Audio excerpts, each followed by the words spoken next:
can't accept the loss, I'm hard-headed. There's a little bit of madness to my method. Many falling off that fine line that I'm treading. I risk anything to be great, and I'm not letting nobody rob me of my victory. Number one, that's what I'm meant to be. When by any means, only thing that makes sense to me, I can make nice or make history. I got that dog in me, yeah, turn me up. Big energy, got the crowd going nuts. I got that dog in me, any up. I take on anyone, I don't need a one-on-one. I got that dog in me, yeah. I'm talking all bite, no bark. I could rip your squad apart. I got that dog in me, so what's up? Yeah, so what's up? What? Look at the score over there, 28-3. I know, right? Let me take off that distraction and welcome to Shots from the Sidelines. I am your host, Seth Med, and that is Seth. Yeah. Nice to be back. I'm already starting off on a rocket right now. I'm telling you right now, but it's because I'm kind of elated. You know why? Why is that, man? That's because right now we got not only the author of the book that we will be talking about today, the history of fantasy sports, but he is also the Amazon 2014 bestseller for winning fantasy football. We are talking about a two-time winner of the National CDM Sports National Salary Cap Contest, in which he beat over 13,000 people between them for 2002 and 2005. Three-time winner of the USA Today sponsored LABR leagues, and six-time winner of the Tout Wars Experts League. We have a living legend. We got the Bill Belichick of fantasy football, sports in general. Mr. Larry, how you doing today? I'm good. Yeah, I'm like Bill Belichick, a little bit over the hill. and looking for a new job, but nobody wants to hire me. That's me and Bill Belichick. Well, it's an honor to have you, sir. Thanks for being here. I'm ready to take some notes. Yeah, I was going to say the Raiders are wanting some Bill Belichick right now because Tom Brady's reaching out to him right now. One month into his job at UNC, and already NFL teams are coming calling. Wouldn't that be something? Yeah, that'd be crazy. That would be something. So, Mr. Larry, truly an honor to have you with us today. Me and you've already talked. In fact, you're so good at what you do. Last show that I had with Isaac, I said that you beat something that you never even had. That's how good you are at winning. And, you wrote a very fascinating book. I've been reading it whenever I get a chance to. I haven't read the whole thing all the way through, but the title of your book is The History of Fantasy Sports. And basically it goes into the humble beginnings of when it started and everything like that. And, for 1 second, just tell us a little bit about yourself and a little bit about this book. Well, you covered some about myself. I've never been in the fantasy industry as a job. It's always been a hobby. So, playing fantasy football and fantasy baseball has been a hobby for 30 years. I've played fantasy basketball for a while also. And I've been in the Experts League, so I know a lot of people who are in the industry because a lot of them are in the Experts Leagues for baseball. But I've never been in the industry myself. And about the book, what happened is I wrote my first book, you mentioned, in 2014, is Winning Fantasy Baseball. And after I wrote that book, I would sometimes ask myself if I had an idea for another book. And the only idea I ever had that was any good was a book about the history of fantasy sports. Reason being, I would look around at the landscape, and you got millions and millions of people playing everything from fantasy baseball, fantasy football, to fantasy cricket, fantasy Iditarod, fantasy wakeboarding, worldwide. You got Sirius XM Radio 24/7 Fantasy Channel. You got news services, stat services. You got podcasts, YouTube shows. I mean, it's crazy. You turn on a pro game and they talk about fantasy stats. So, I thought, where did this all come from? How did we go from ideas people had years ago to where it got to now? So, and nobody has ever written a book like this. Nobody has explained how it happened. So that's what I thought. I thought somebody's got to write this book, and I've had this idea for a long time. And about 2.5 years ago, I finally decided to do it. I had no idea what I was getting into. I thought it was something I could knock out in 3 or 4 months. That was crazy wrong. It took 18 months full-time work, researching, interviewing dozens of people, and writing. And then after that 18 months to get the manuscript done, then it took a lot of work to get it published. And now I'm spending a lot of time trying to get the word out so people will read it. I think everybody who plays fantasy sports will love the book. You got to get it. Just buy it. If you're busy, just read it when you have time. And the other thing is, I started with the idea, write the history of fantasy sports. How did it happen? Who did what when? And when I started researching and learning things and talking to people, I started finding out things that were fascinating. There were like amazing stories of what people did. Some were inspirational. Some would, make me want to cry. A couple did make me cry, actually. Lots of funny stuff. So I realized early on, I can write a book, The History of Fantasy Sports, who did what, how did it all happen. That would get the job done. It would also come off as a very boring research paper. But by incorporating the stories of what I was hearing, I could get the job done, who did what when, but make it, instead of a boring research paper, make it really interesting. And that's what happened, and the reviews are fantastic. People say it's easy to read, it's fascinating. People who've never played fantasy sports have liked the book a lot, because it's not about fantasy sports so much as the stories of the people who made it happen. That's why the book got a subtitle. The subtitle is "And the Stories of the People Who Made It Happen." Mm-hmm. And one of the things that is really cool with the book, and I'm a good ways into it right now, and like I said, I've been picking up whenever I can, is that you actually blend a lot of stories into it with the actual facts of what happened, like from the Statomatic and rotisserie leagues and stuff like that.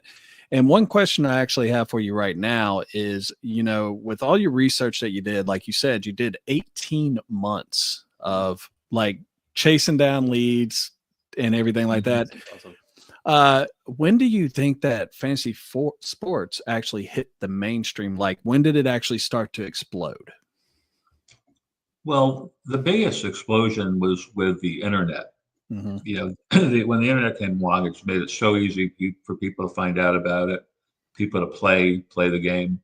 So that was the biggest thing. But there were other things along the way, like Dan Okrent is the guy credited with inventing fantasy baseball, which was originally called rotisserie baseball.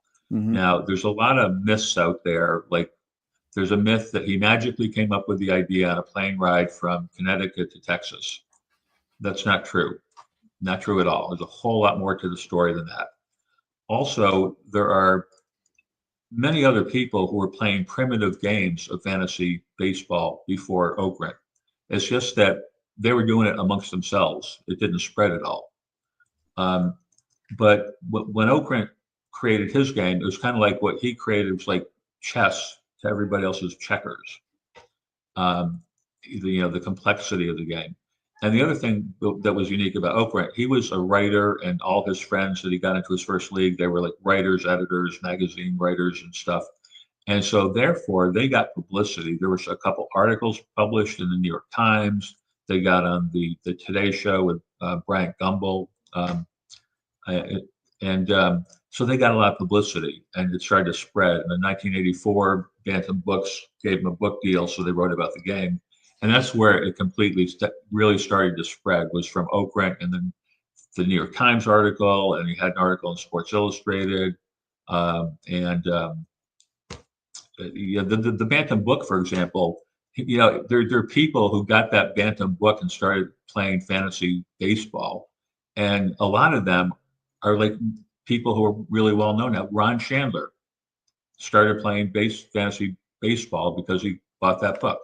In fact, Chandler found that book in the bookstore in like August or something like that. So the baseball season was, almost over, but he thought, this is such a great idea. I don't want to wait till next spring. I'm going to start a fantasy hockey league. So he started a fantasy hockey league, and then the next, and they took, the rules of fantasy baseball and, adapted that to hockey. And Matthew Berry at age 14 saw that book and started playing fantasy baseball. Very interesting. Yeah. No, I was going to say I do actually have a book by Matthew Berry, and it's sitting in my bedroom as well. Yep, I've got his book there. 14. Yeah. Oh. Yeah, no, that's crazy.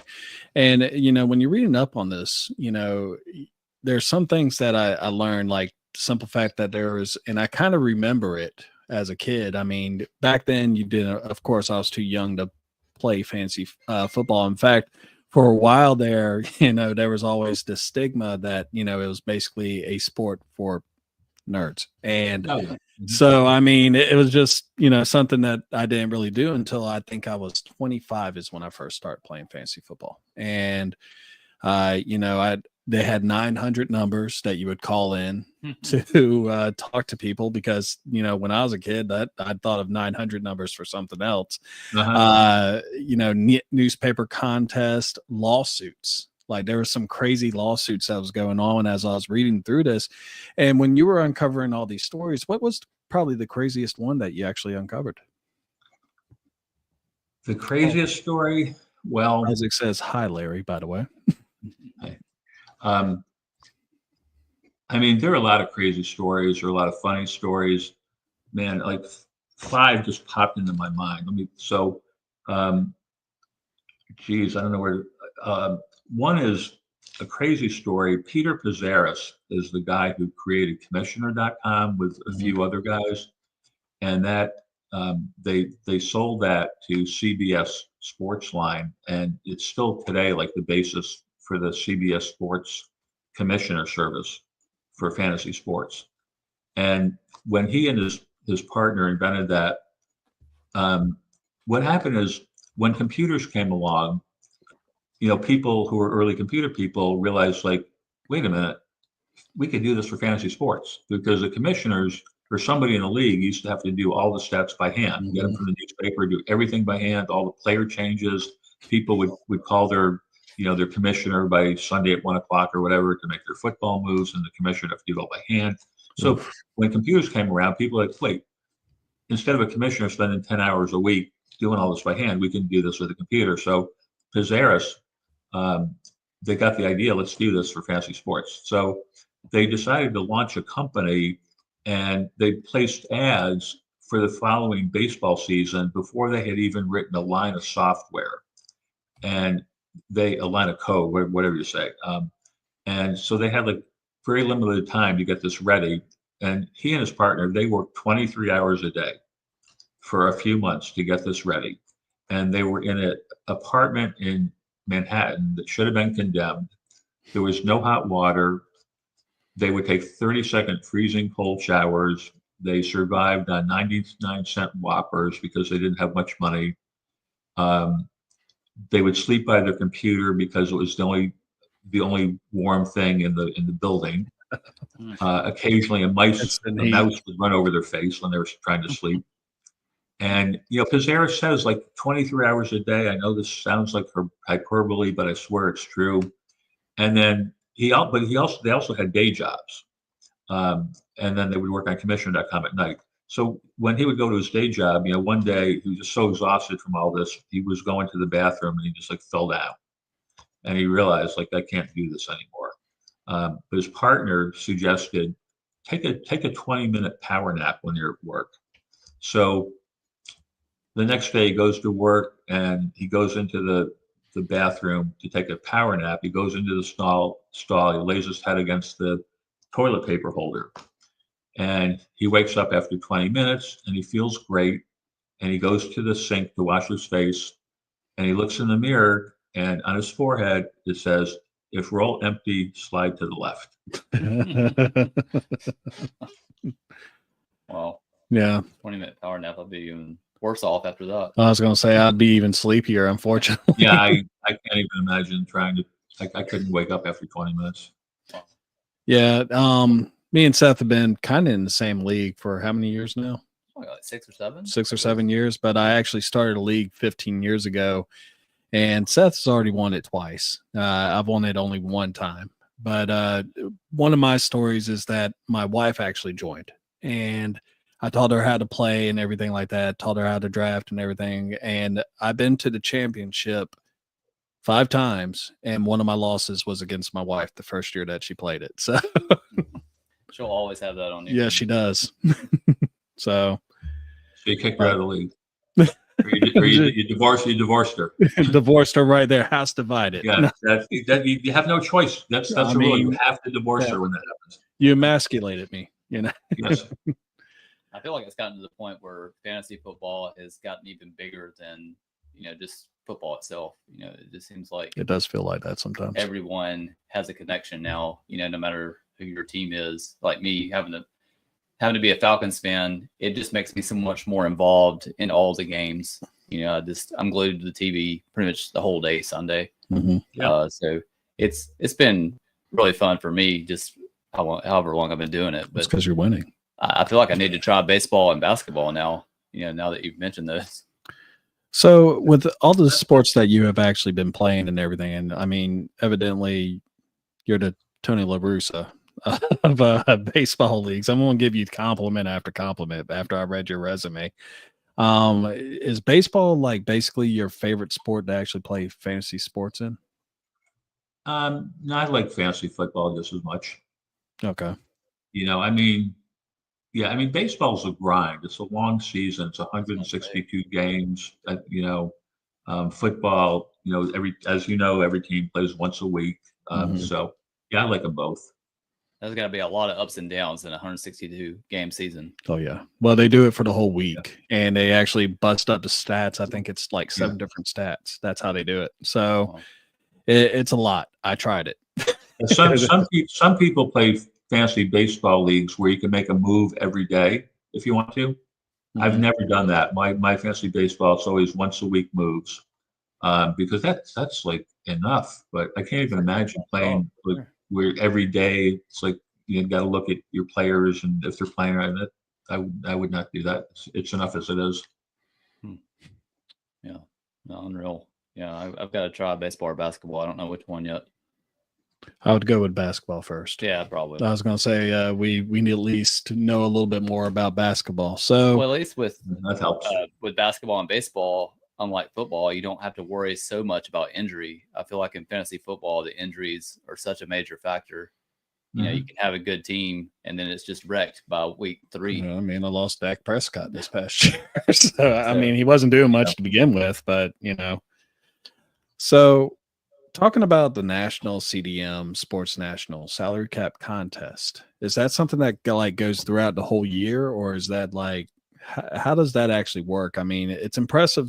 It's already impressive when you beat 12 people in our league, but you beat 7,500 people in 2002 and then 6,000 in 2005 to claim the #1 spot. So, what's your secret? My secret. I'll mute his mic. The way that, to answer your first question, the way that works, CDM offered games, and they would put people in leagues of 25. So you'd have a league competition, and then they'd have an overall competition with everybody who played. But so when I won, I guess you said 6,000 one year, 7,500 another year. At their height, they had about 15,000 or 17,000 people playing in their baseball and in their football. They also offered basketball and hockey. Now, see, one common thing about my book goes through the precursors of fantasy sports, through the invention and spread of fantasy football, the invention and spread of fantasy baseball, the first commercial games, the first newspapers, magazines, stat services, news services, radio, TV, through more modern things like daily fantasy sports, worldwide expansion, covers the whole thing. And now I forgot what I was going to say. 22 chapters, basically. Yeah, no. Where the hell was I that led into it? Where I was leading? We were talking about the national CDM. National. Yeah. And you said that it was at 25. So I'm guessing it was like a regional thing and it just kind of filtered down. Yeah. Oh my God. I seriously don't even remember where I was going with that. This is alarming. Call 911. Oh, this is normal for us. I mean, we're both kind of in construction, so we sit there and we watch the house build, and then all of a sudden it's done. You're like, whoa, Where am I? yeah, what just happened? But Usually when every other time this happens, like I remember, like I very quickly remember, like, oh yeah, I know where I was going. Now I'm just curious. can we edit this? Can we edit this out? Just real quick, Larry. I was just curious what the grand prize was for those wins. It was $25,000. Oh, wow. See, I should have waited and won something more recently when like the top prize is $1 million. My timing was, it's like, awesome. it's like the star players years ago that got paid $50,000 or something. And they look now, it's like, if I played now, I'd be getting 120 million. Yeah. Yeah. It's like chump change what they're Oh, making. I remembered. I think I remembered where I was going with that. So, yeah. So that the thing that the common thing with all these people in the book, a lot of the people, is they were entrepreneurs that saw a need for something that didn't exist, or it existed but they thought they could do it better, so they created it. It's like when someone found out about computers and then they looked at fantasy sports, like, wait, we could use stats for this. Or somebody saw, fantasy sports is great, but there's no information, let's start a magazine. Some of them even started as college projects. Like Ian Allen and Bruce Taylor were students at University of Washington, and they played fantasy football one year. And it was like, this is great, but there's no information. Let's start a magazine. It was actually Bruce Taylor started it as a college project, where he was assigned, come up with an idea for a business or a service, and write a paper on how you would go about doing it. And it was just a college project. You weren't supposed to actually do it. But he got Ian Allen to help him. And then after the college project was done, they were like, well, let's really do this. And they started a magazine, which is now Fantasy Football Index Magazine. It's been one of the top fantasy football magazines for years. Part of that one. I read it. I actually get that one. It's one or two that I get. And I mean, pretty much for a while there, that was pretty much, it's guaranteed that I'm reading around that time. So unfortunately, the last few years have been a little rough for me. But, normally. I feel like you're not taking their advice. No, I feel like I wasn't, especially this past season, goodness. But normally I'm like in third place. But this year, I think, what was I fighting it out for last? Yeah. So yeah, that's pretty awesome though, to turn like a school project into a career, actual business. Yeah, it's like all the story. There's all these stories. And the common thread is being an entrepreneur, and some of them made it really, really big, and some of them didn't make it. Ian Allen, when he did it, he decided, like, well, if I'm going to say I'm an expert, I got to really be an expert. So he like stopped watching all other sports. Like he wouldn't watch the World Series or NBA or anything, just all football. And he got videotapes of all the preseason games. Now, this is like years ago, before the internet and before, satellite TV or whatever. So he would recruit people from the NFL cities to tape their preseason game on TV and send it to them. And then he would watch like every single preseason game to really make himself an expert and be able to give people good advice. Back when the starters played in the preseason, I'm assuming. Yeah, more than just the first 3 snaps. Yeah, I guess. Well, whatever information he could glean from that. Yeah. No, I mean that's actually kind of crazy, because he was literally scouting, like an actual like NFL scout at that point. Yeah, and like Bob Harris, who a lot of people know Bob Harris, from Football Guys now, and he's on the radio. He started an information service years ago, and what would happen is, early on, again, this is like pre-internet. Like now, you can go on Roto, you can get on your phone, Roto World, anywhere, get all this news. Pre-internet, people would start doing things like calling the PR offices of teams to find out about injuries. Wow. you just like call, like Jalen Hurts is hurt. You don't know his status. You call up the Eagles front office or PR office and you ask for information. And How's this? mostly they hang, this started happening like in the 80s or whatever, and people would hang up on them. They'd assume they were bookies. And then once fantasy sports became a little bit more known, they realized a lot of these people weren't bookies, they were fantasy sports people. But, they would hang up on them and it would drive them crazy. They get so many calls. And, but Bob Harris would talk to the people at the teams. He'd say, look, from now on, give me the information, and everybody else who calls, tell them to call this 800 number. Mm-hmm. And they happily did it to get all these other morons to stop calling them. So Bob built up this business by, you call and you ask the team, and they're like, well, call this 800 number. And you call this 800 number, it's Bob Harris, offering his service. That's pretty cool. I remember calling those numbers for like recruiting information back in the day, football recruiting.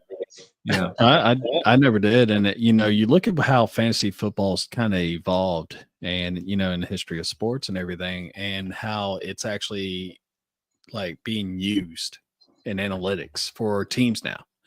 And it's kind of neat when you're reading your book, it started off because I remember when I was a kid, we had an electric football game that you basically hit the button and it vibrates and the players like smack into each other and everything like that. But then when I saw the Stratomatic thing, I was like, dude, I would have actually kind of enjoyed this because I'm a big math person anyway. And it was like, wow, and I'm reading into this because this is before my time. A lot of the stuff I was reading so far has been a little bit before my time, and I'm now getting into the part where, oh yeah, I remember this. So yeah, it's just amazing how far it's come in such a short time. Yeah, I've got to purchase this book as soon as we get out of here tonight. Well, it'll be in the link. I'll have it in a link underneath this video. So, so what was your inspiration when you actually started writing this book? What was like you had to do this? Now, do you know the answer to this question from the preface of the book? I think I do, but okay, because I just wondered because you read it. I mentioned this in the preface of the book. So what happened is as I said earlier, I have had this idea for years, and I never got around to doing it. And 2.5 years ago, I had a heart attack, and I ended up on a ventilator for 5 days. I didn't know I was on a ventilator for 5 days, but I was. At some point, I became consciously aware that I was on a ventilator and my life was in great danger. And thoughts went through my head like, oh my God, I could die. I'm too young to die. There's things I want to do. I want to marry my girlfriend. I want to see my kids. And then this thought went through my head. I should have written that book. And obviously I survived, got off the ventilator.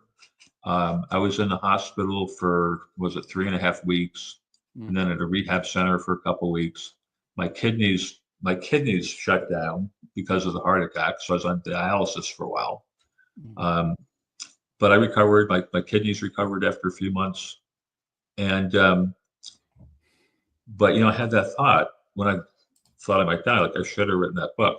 And so when I started to recover and realized I was going to be okay, I got determined, like, okay, you know what? I'm going to write that book. And, I want to write it. It's going to be a contribution to the fantasy community. It's needed. So that's what happened. And it's the sort of thing I could have easily ended up not doing it. It's like kind of like a New Year's resolution or something. And fuck it, I'm not going to do it. But I did it. And even when I realized I was like in way over my head, like, oh my God, this is such a ridiculously huge thing I've gotten into. What kept me going those 18 months is I realized how good it was going to be. I started hearing these stories and like, oh my God, this is so interesting. And, oh my God, this is so funny. And these stories, one after another, were so amazing. And nobody knows this stuff. I mean, Paul Charchian was the president of the SFTS for 12 years. And he read the book and he's like, well, I didn't know most of this stuff.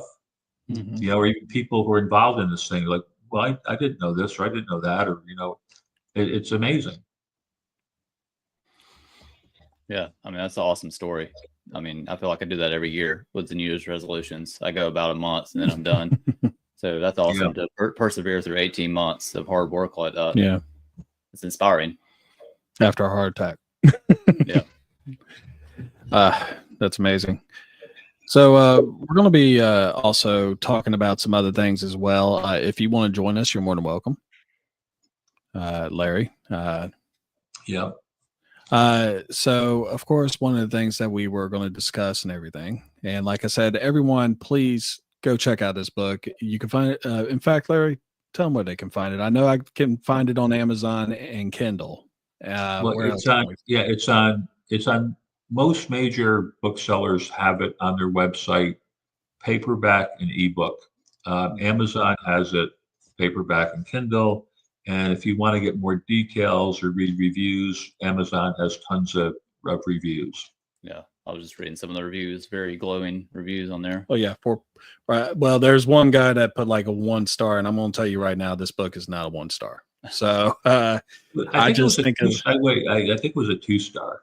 it was a 2 star. Yeah, I well, don't think there's any 1 stars. yeah, no, it was just when I And looked at it, that drives me crazy because he or she did not write a review. So I don't know if they actually read the book or what the problem was. It's a 2-star, not a 1-star. oh, it's a 2 star. Well, some people on like Goodreads, somebody like there was a 2-star on Goodreads, and it's like they see fantasy, and they think it's like the other kind of fantasy. Like there's like a whole fantasy genre that's got nothing to do with fantasy sports. Yeah, they're sitting there and they're like, I thought this was going to be like Conan or something like Game of Thrones. Right. Yeah, Game of Thrones. Right. It's like how many chapters did they read before they figured it out? Come on, guys. So, Mr. Larry, one of the things, of course, that just recently happened. First off, who is your favorite team? Like, who do you follow? Talking football now? Football. You can tell me baseball, basketball, whatever you feel. Sort of the Patriots. Okay. I mean, I lived in Boston for a long time, so yeah, I'd say I'll go with the Patriots. Although in recent years, that hasn't been very exciting, obviously. So, first question: do you think they made the right move on Monday by letting Jared Mario go? I don't know. I don't.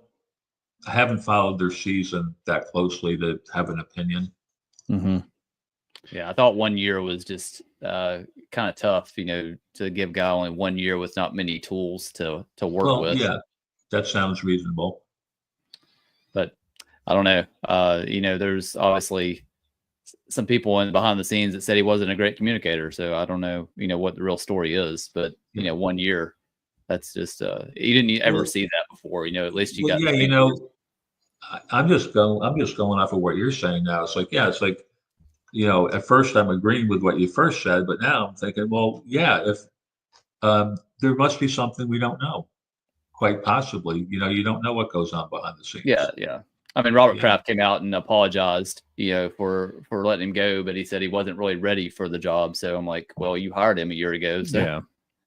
Well, I think also in a lot of cases with that, you look at, the fact that there was a brooding rivalry, from what I understand, talking to other people that are a little bit closer to the Patriots and everything, other Patriots podcasters.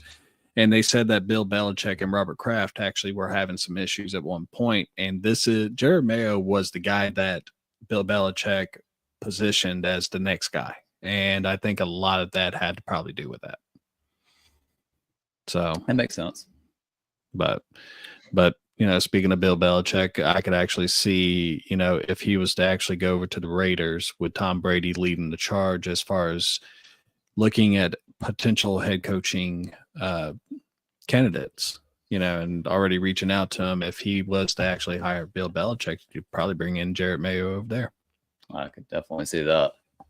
Which wouldn't be a bad move, bringing in Belichick. I just don't know, just taking that North Carolina job, that'd be pretty cold. 1 month in and be gone. Yeah. Also, other rumors that are going on. The Bears, of course, were thinking about going with Mike McCarthy, which is someone I would really not want them to go after.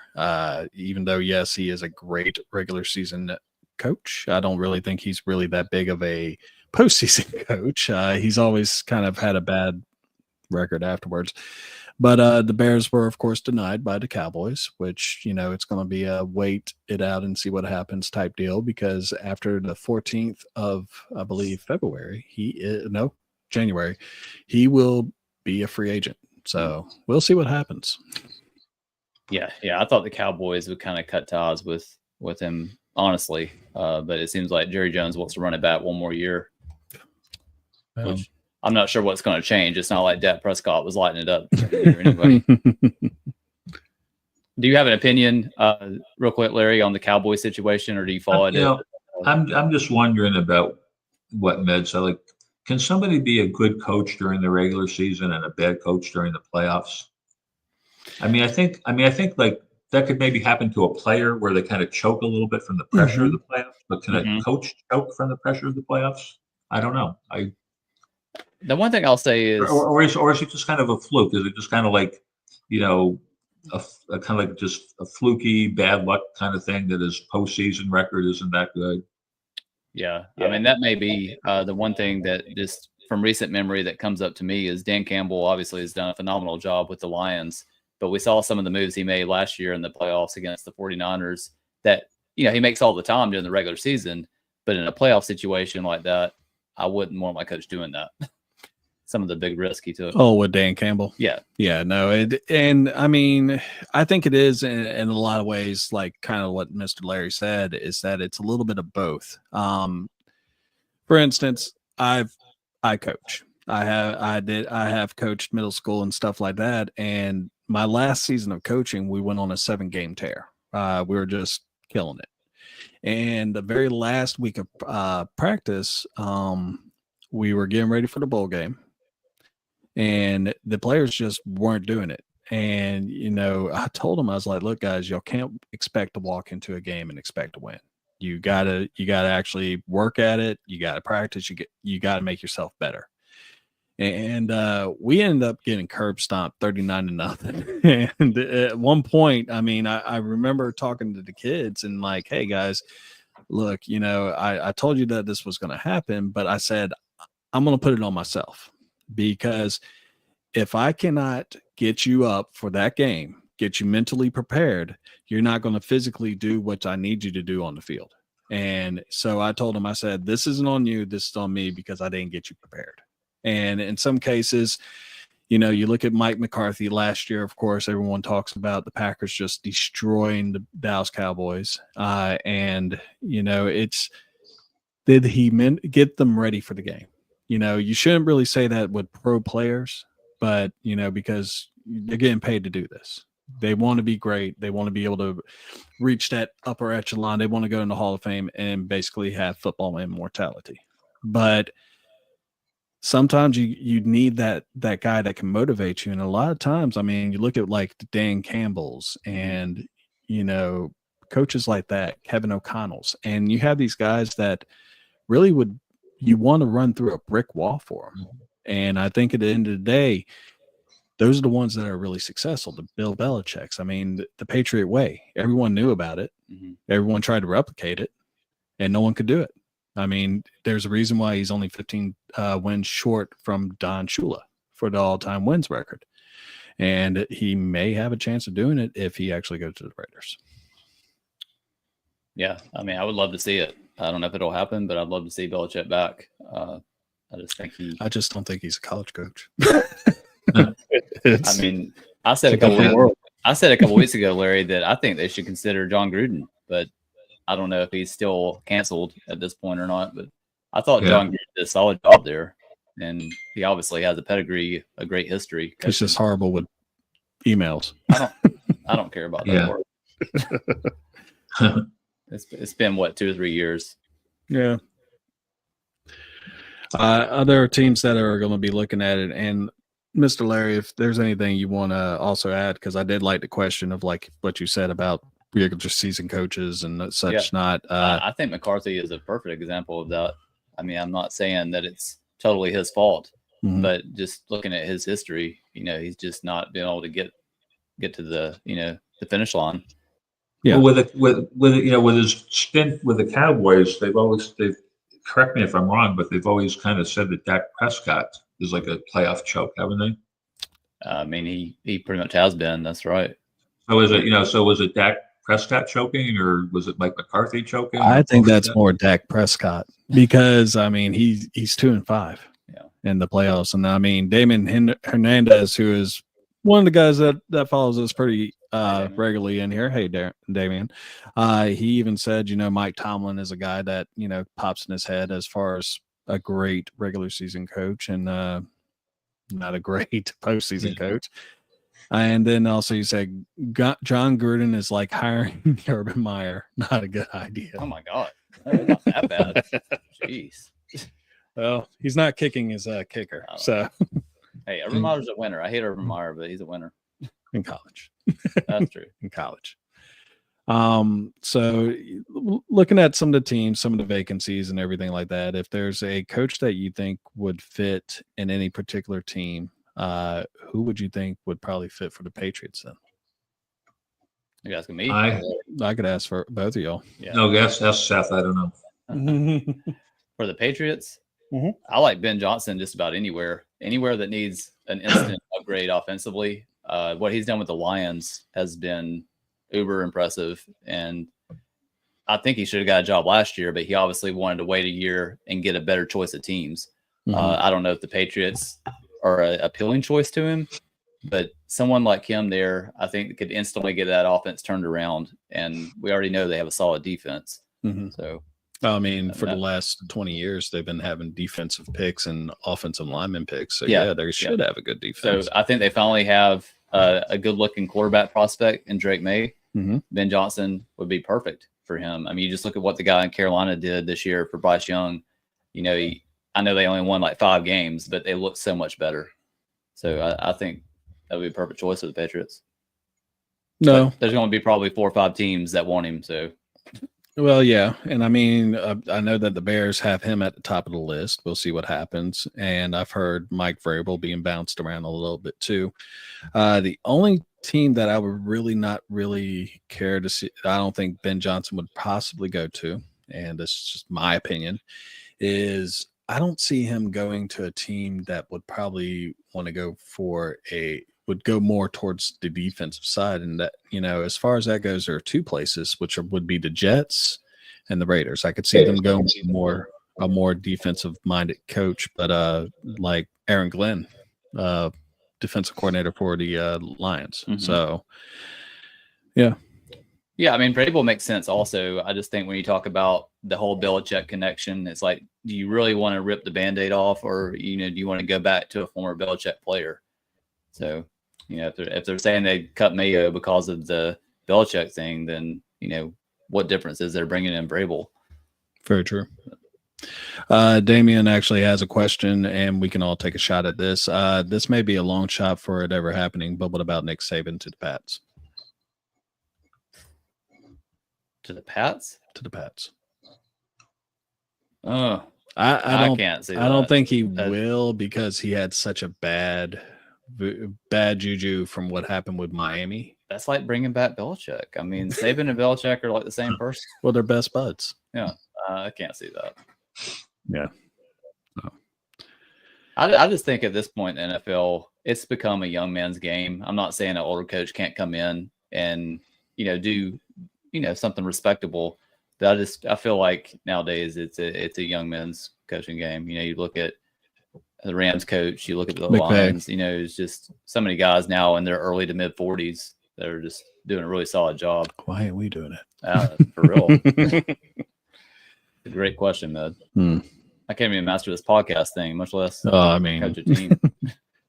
Oh, we just need to be able to do what Mr. Larry does and kill it on the fantasy market. So I'd take that. Yeah. I don't think I could motivate a team to run through a brick wall for me. I think after listening to me for 10 minutes, they'd want to hit me over the head with a brick. No.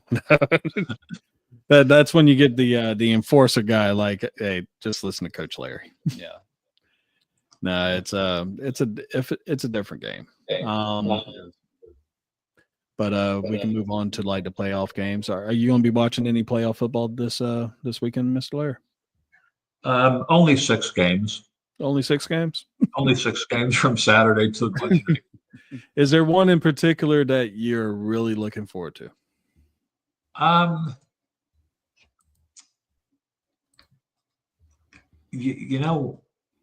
That's a good question. I'm trying to pull them up on my screen here, and it's not working. Shit. I could help you out real quick. You got the Chargers versus Houston in Houston. You never know which ones are going to end up really good. You think a couple are going to be really good, and they're not. So I'm kind of seeing all of them and seeing which ones turned out to be really good. I think, I think Baltimore is going to kill Pittsburgh. I think you're correct on that. They're 9.5-point favorites. So, but I don't know. Pittsburgh, Baltimore's looked really good. And Pittsburgh's looked really bad. I don't bet on games, but if I was gonna bet, I'd take Baltimore to win by more than 9.5. They've been struggling. Even the defense is kind of slacked off the last several weeks. I can't see that even being a real close game. I agree there. Is Zay Flowers going to play? I haven't heard that. He is day-to-day right now. They have talked about his knee and the fact that he might actually miss this game. And they wouldn't even need him.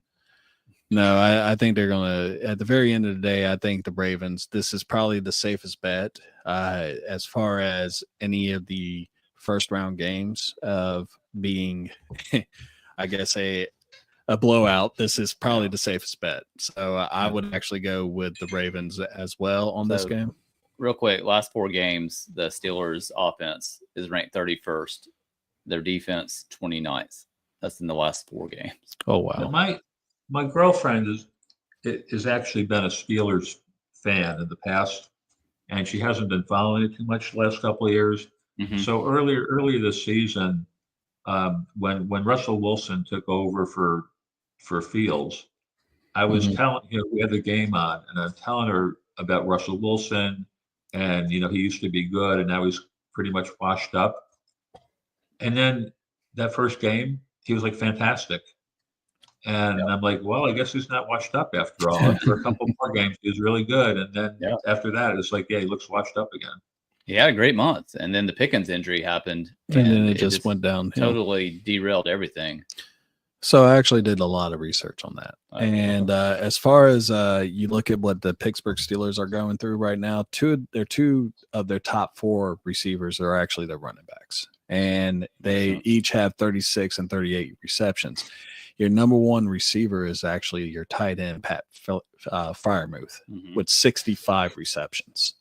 So you look at Pickens, who had 103 targets, caught 59 of them.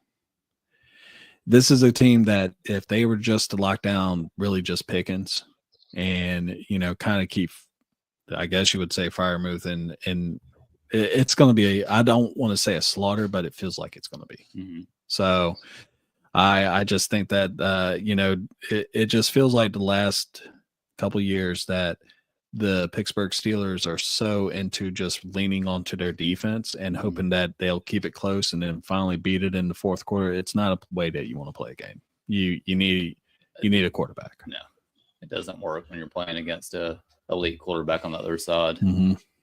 So another game that I would actually say would be, there's actually a lot of good games. I was going to say, what do you guys think will be the best chance at an upset wild card weekend? You think?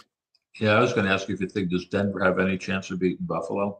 Actually, I think they have a really good chance. Ooh. And the main reason why is I wish I could find out where my notes went because I did all of this and now I can't find them. But 8.5-point favorites playing at home. Defense, though. It's going to be cold. Well, the Bills' defense, I think, is ranked 24th against the pass, which kind of falls into the Broncos' kind of lap as far as that goes. You look at what Bo Nix has been able to do. Could he potentially be the offensive rookie of the year? He's actually statistically had a better season than what Jaden Daniels has done. Mm-hmm. And, you look at that, you look at the fact that, with the Buffalo Bills, they have one player that has 8 sacks or more. That is Gregory Rosen. And you look at the Denver Broncos, who have 3, which is Zach Allen, Benito, and trying to think of another name, but there's another guy that has 13 and a half. Zach Allen's been awesome. They've just been killing it. That defense, I think, can potentially lock down this other team, especially I don't even know if Amari Cooper has come back yet from his leave of absence for family issue. But right now, I honestly, in my honest opinion, Mr. Larry, that I think that the Denver Broncos have a really good chance of maybe possibly upsetting this. Yeah. Well, they killed that. The Broncos killed that team they played last Sunday. Which high school team was that they played last Sunday? Is that the Chiefs JV team? The Pop Warner team of Kansas City. Yeah, it's like the Kansas City Chiefs have replaced their team with the Pop Warner team. Let's see if anybody notices. Now, do you think that either one of you, do you think they did that just so Cincinnati wouldn't get in? Oh, definitely. Definitely. Cincinnati, it just looked like a team on, and I almost pulled it out with Miami, but Yeah. but Cincinnati was just a team that was a force to be reckoned with the last couple months. Yeah, it's a shame they didn't get in. I'd love to see Burrow against Mahomes again. Yeah. Now, Damian if I was a coach, I couldn't get my players to walk through a wall for me, but I could get them to lay down for me. Like, guys, Cincinnati's too good. Just let Denver destroy us. Just just go take a nap. Easy. Just don't get hurt. Probably a good choice. Yeah, the only thing I'm looking at with Denver, and I love what they've done. Peyton's done an awesome job. Bo Nix has been amazing. But rookie quarterbacks 0-5 in road playoff games in the last 10 years. Good stats. So that is that's a lot to overcome. And Buffalo is not an easy place to play. I need to look at that's a stat drop right there. I like that. Saying. I mean, do your thing, bro. I mean, I'd like to see the Broncos win. I just don't think it's going to happen. Damian said that Josh Allen is Josh Allen, so of course Denver has a chance. So, well, I mean, last year they had home field advantage, and Mahomes walked in there and took care of business. So, very true. Yeah, who knows? Other games that are on the slide, I guess we might as well just go ahead and finish off the AFC side. We got the Chargers and Texans, which Rex Ryan has already said that he feels that this is a kind of not exactly a bye week for the Chargers, but I hate to say it like that, but he did. And I just don't see the Texans beating the Chargers. I just think that the Chargers are just that type of team, especially under Jim Harbaugh's leadership. He's been able to murder it. Like he proved what he could do in San Francisco, and now he just proved it again in LA. Yeah. And we know he's clutch in the playoffs. Like Mike McCarthy. Do you have any ideas on the Texans Chargers, Miss Larry? Not particularly. Okay. I wouldn't. Yeah. Yeah. I mean, it's a 3-point game, so it may, it could be a surprise. Yeah, I just don't like the way Houston's season has gone. I know they lost Stephon Diggs and Tank Dell, which obviously hurt them, but it just seems like they're sputtering. CJ Stroud with a little bit of a sophomore slump. And then on the other side, Herbert comes in on fire right now. McConkey, Johnson really stepped up at receiver. J.K. Dobbins is back healthy. Mm-hmm. So I think you're just looking at a hot team right now with the Chargers, and that's the reason they're on favorites on the road, I believe, right? I mean, yes. Yeah. If the Texans were to pull off an upset, they're not going to go very far in the playoffs. So. Oh, I agree. Yeah, I don't know what it is about Stroud this year, other than the injuries. It just seems like something's just not right with him. Yeah, he wasn't. So as good. Even when the guys were healthy, he wasn't as good. Yeah, I mean that's right. I mean, I kind of see the same thing with Jordan Love a little bit. It's just like he's not clicking. I don't know. He had such a great playoff run last year, and then a couple of minor injuries to start the season, and it just never got in a groove for him. But I don't know. Maybe they'll start turning on the playoffs. This is the time to get hot. It is a time to get hot, and right now, I mean, what team is potentially hotter than the LA Rams? And you look hot.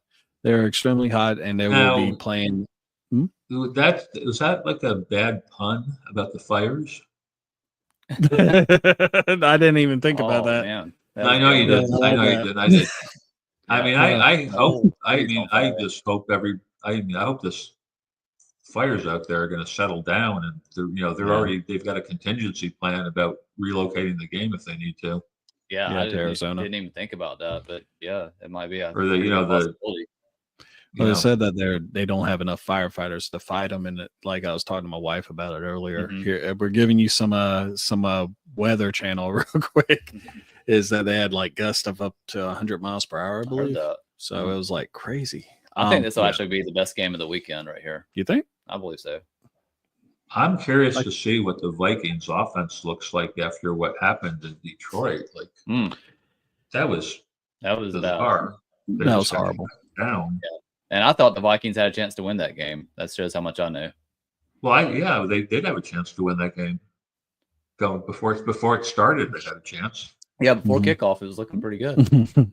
Honestly, I picked the Vikings to win that game, but I was sadly wrong. But you kind of just put up a point that I like to talk about is, with Sam Darnold, you saw that he regressed quite a bit when he had pressure put on him. And that is something that the Rams were able to do last time they played earlier this year when the Rams beat them 30-20. Mhm. And I'm not 100%. Was it in LA or was it in Minnesota? Well, it doesn't matter because it's going to probably be in Arizona. Well, I can't remember where it was, but yeah, I do remember that game. But is Darnold always not good under pressure? Am I or is he okay under pressure? I'm not sure if I'm confusing him with somebody else. This is the first year that I can recall he, was Killed it. pretty good under Yeah. pressure.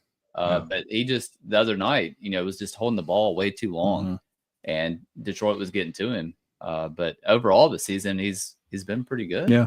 Yeah. Well, and it's also attributed. I mean, you look at what he has at his disposal. I mean, he has Justin Jefferson, he has Addison and TJ Hawkinson. You got Aaron Jones out the backfield, who is a great. I mean, I've watched him kill my Bears for the past 7 years. So, I mean, I know how good Aaron Jones is, at least against my team. But I just think that with Matthew Stafford being the quarterback that he is, Karen Williams, Puka Nacua, Cooper Kupp, all those other weapons on the other side of the ball, and they got the week off. Mhm. And Arizona is not a far drive for anyone that's going to get airlifted out of LA to go to that game. So, I honestly think that LA is going to win this game. I think they're going to be inspired with what's happening. I'm starting to lean that direction also, Med. That's a pretty good call. I like this young defensive front the Rams have. Kobe Turner, Jared Burse. They can get after the quarterbacks. And I think, obviously, we've seen with Darnold, he's not the most mobile guy. No. And he holds the ball too long. So I could see that definitely being a Rams victory. Yeah. Next game up I would actually talk about would be the Commanders and Buccaneers. Now, the Buccaneers, of course, are probably one of the biggest riddle me this of any team in the NFL right now. So one day they destroy whoever, and then the next day they lose to whoever. Almost lost to the Saints last weekend. Yeah. I mean, with the title on the line, but they come in 10-7. Baker Mayfield, of course, looking amazing this whole season, 41 touchdowns. Crazy. If you would have actually had him on your fantasy team, that congratulations. Of course, another guy that is a fantasy stud right now, Jaden Daniels, and possibly your offensive rookie of the year. He will be in the house as all my notes start to disappear again. Awesome. And yeah, I mean, what are y'all thinking about Washington and Tampa? I think Tampa has a little too much, personally, on offense. I think Bucky Irving has been a revelation for them. I don't know, Larry, have you watched Bucky Irving very much this year? I've seen him some, and he's great. He might not be Jahmyr Gibbs, I'm sorry, but he's close to that type of player. Kind of like lightning in a bottle. Great receiver, super quick, explosive. 207 rushes for 1,100 yards and 8 touchdowns. That's pretty damn impressive. Yeah. I mean, and he was like, not the full-time guy until pretty late in the season. Right. Yeah. Rachaad White had a pretty good year last year, and this year starts off kind of slow, which Meg can attest to. But Bucky Irving came in at a time, when Evans went down, when Godwin went down with the injuries, and he kind of kept them afloat. And I think now he's obviously the lead horse back there. But I'm going to take the Buccaneers. I love Jaden Daniels, just absolutely love him, and he does deserve that Rookie of the Year offensively. But I'm going to take the Buccaneers in this one. I have to go with the Buccaneers too, because I'm just a big Baker Mayfield fan, and I love the chip that he always has on his shoulder. I wish that all quarterbacks had that, so I'm just going to go ahead and say that I'm big on the Bucks too. And they're getting Antoine Winfield back for this game. Ooh, that's a leader right there. Real quick. I got a question real quick, guys. How many different streaming apps do you have to see all 6 of these games? That's just 18. I was just hoping. Well, I only see 2 games a week anyway with CBS and. So my dad I have a question. Yeah. What do you think? What do you think of throwing a pass to Mike Evans when any other situation they would have done a kneel down? What do you think if Mayfield had thrown a pick 6 on that last play of the game when they should have had a kneel down?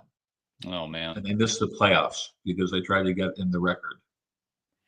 Yeah, I personally wouldn't have done it, but they obviously have the most respect for Mike Evans and what he's done. I mean, he's a future Hall of Famer, but at the same time, you got to really sit there and think what's best for the team, and I understand you're there for your boy and everything, but at the same time, if that was to go the other way, like you said, and if I was the owner of that team, me and the head coach will be having a talk, not the next day, but 30 minutes after that game ended. Yeah.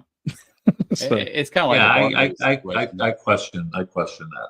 no, it's kind of like Barkley not question. playing last weekend. He was a little bit upset about it, but it was another thing. The other thing I question. I think you may have alluded to this earlier, but what's the name of the coach of the Lions again? Dan Campbell. Dan Campbell, right? There was a situation in that game against Minnesota where it was like 4th and 4 or something like that, and they were up by whatever they were up by. Kicking the field goal gave them would be a 3-score lead instead of a 2-score lead. And it's like his go for it all the time mentality. It's like it's good to a point. I think you alluded to this before. It's good to a point, but in that situation, there was like something like 5 minutes to go in the game. Kick the field goal. You're up by 3 scores instead of 2 scores. What the hell are you going for?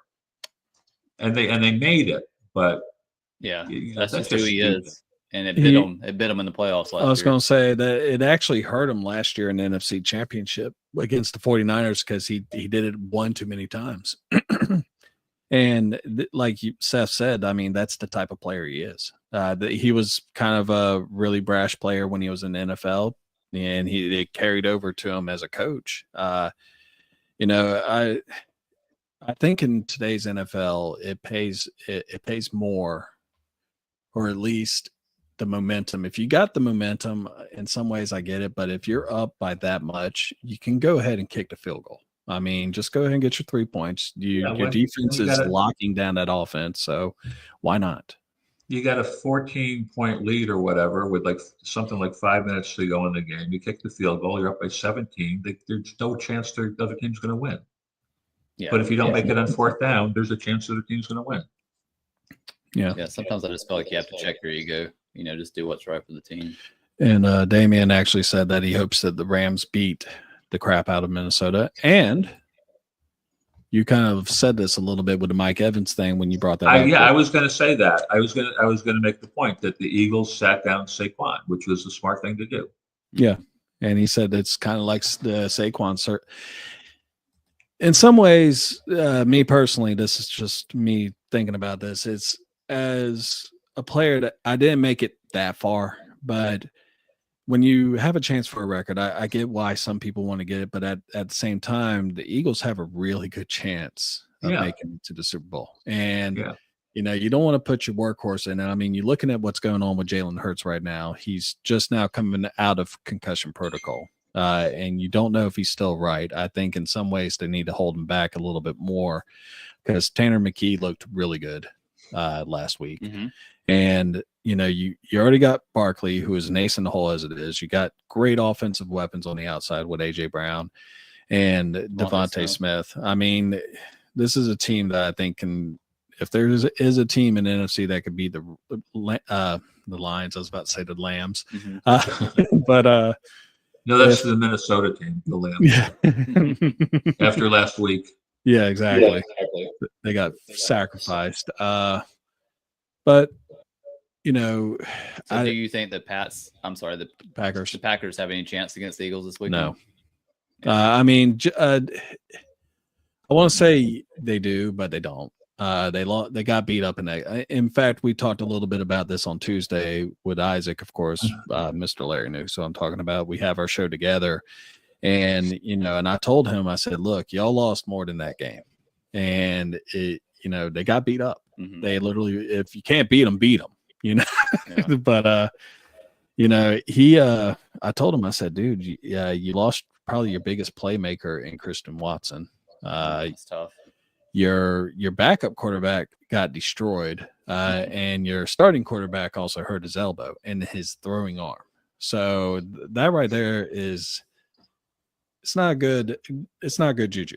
And you're going to go play in Philadelphia, the same team that beat you at the week 1 in a closer game, but you're healthy. And now it's just like, there's no way that, I just don't think that the Packers are going to win that game. But you question whether or not Jalen Hurts is really ready? I mean, I could see him being a little rusty after having, a 2.5 week layoff. Yeah, he got hurt about 3 weeks ago. 3 weeks.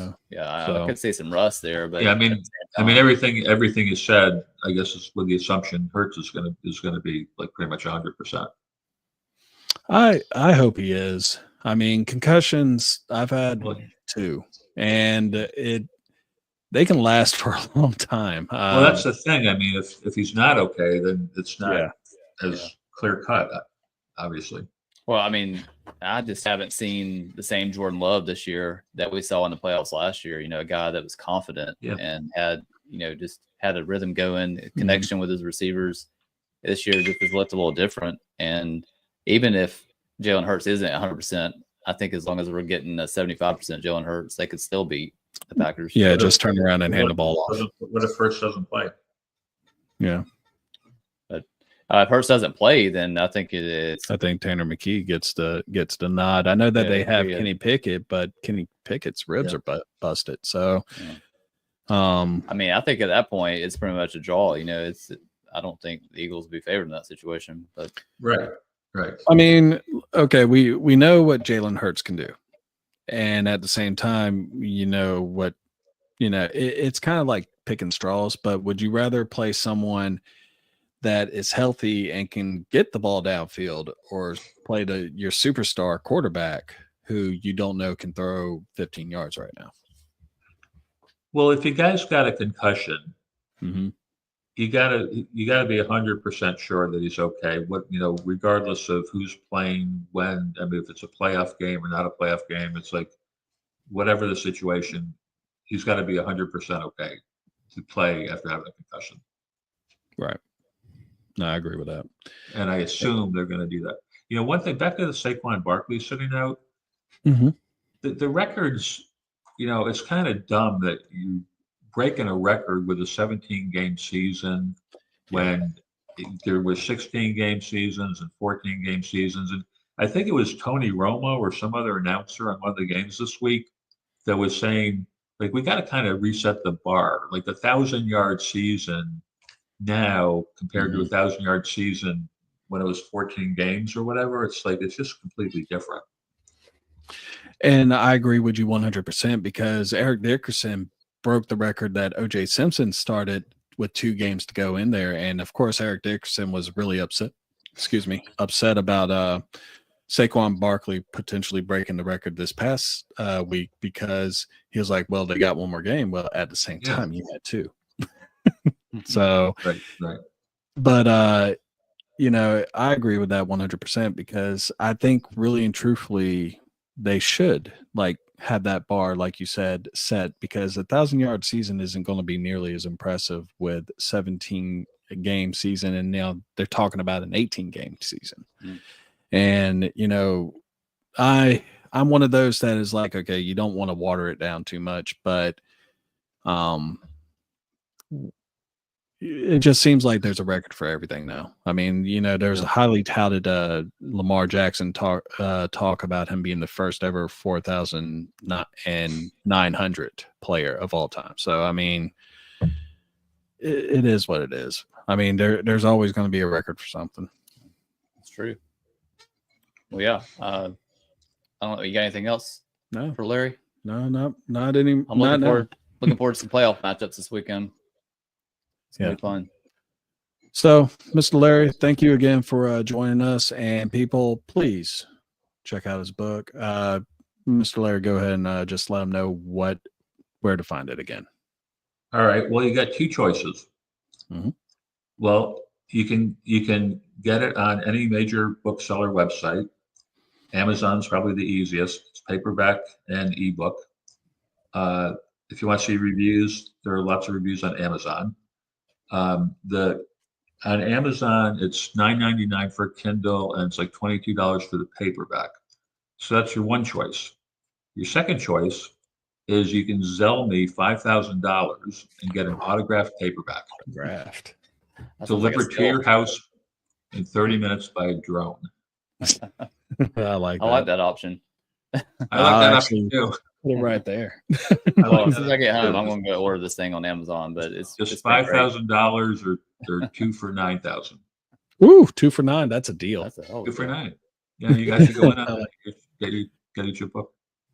And real quick, Damian said that he trusts Hurts with a concussion more than he trusts Jordan Love with a broken hand. So, yep. Yeah, I agree with Damian on that. Yep. So anyway, folks, Mr. Larry, Seth, thanks so much, Larry. Thank you for joining us tonight, and we are out of here. Have a good night. Thanks, everybody. Thanks. I'm a game changer. I'm a game changer. I'm a game changer. I'm a game changer. I'm a game changer.